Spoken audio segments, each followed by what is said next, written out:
एक गांव में राजू नाम का एक लड़का रहता था। वह बहुत गरीब था। उसे चित्र बनाने का बहुत शौक था, परंतु उसके पास कोई सामान नहीं था जिससे वो अपने इस शौक को पूरा कर सके।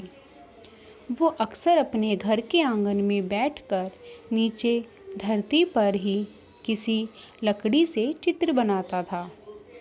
एक दिन वो चित्र बना रहा था कि एक बूढ़ा आदमी उसके पास आया और बोला, बेटा, तुम तो बहुत सुंदर चित्र बनाते हो। तब राजू बोला, मुझे चित्र बनाने का बहुत शौक है, परंतु मेरे पास इससे संबंधित कोई सामान नहीं है, इसलिए मैं नीचे धरती पर ही चित्र बनाता रहता हूँ।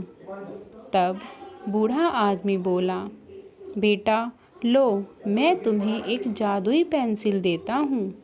इससे तुम जो भी चित्र किसी कागज़ या फिर धरती पर ही क्यों न बनाओगे, वो चित्र असलियत में परिवर्तित हो जाएगा और वो चीज़ तुम्हारे सामने आ जाएगी।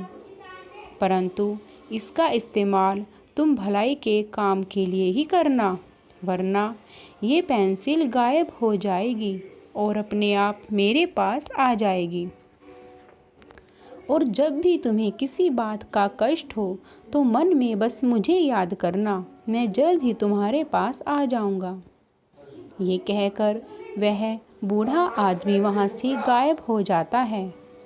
इसके बाद राजू अपनी ज़रूरत से संबंधित सारी चीज़ें, जैसे खाने पीने की चीज़ें, कागज़, कलम, अपनी पढ़ाई की किताबें, जो भी बनाता वो सब असलियत में उसके सामने आ जाती। अब तो राजू गांव के ज़रूरतमंदों की भी सहायता करने लगा था। धीरे धीरे ये बात सारे गांव में फैल गई। ये बात जब राजा को पता चली तो उसके मन में लालच आ गया और उसने राजू को अपने महल में बुलाया और कहा कि मेरे लिए हीरे मणियों से जड़ा हुआ एक सिंहासन बनाओ। राजू ने सोचा, राजा को लालच आ गया है। उसके पास सब चीज़ें होते हुए भी वो लालच के कारण सिंहासन बनाने के लिए कह रहा है। राजू ने सिंहासन बनाने से मना कर दिया।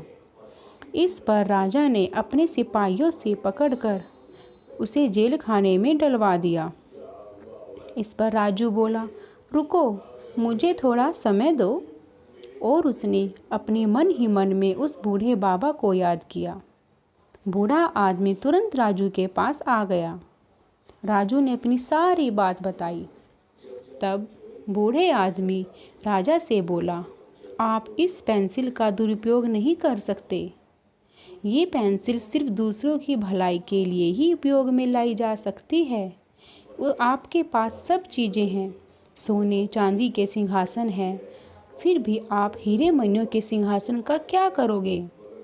राजा को अपनी गलती का एहसास हो गया था और उसने बूढ़े बाबा से क्षमा मांगी और राजू को भी छोड़ दिया। बूढ़ा आदमी भी वहाँ से चला गया। तो बच्चों, इस कहानी से हमें क्या शिक्षा मिलती है? इस कहानी से हमें यही शिक्षा मिलती है कि हमें लालच नहीं करना चाहिए।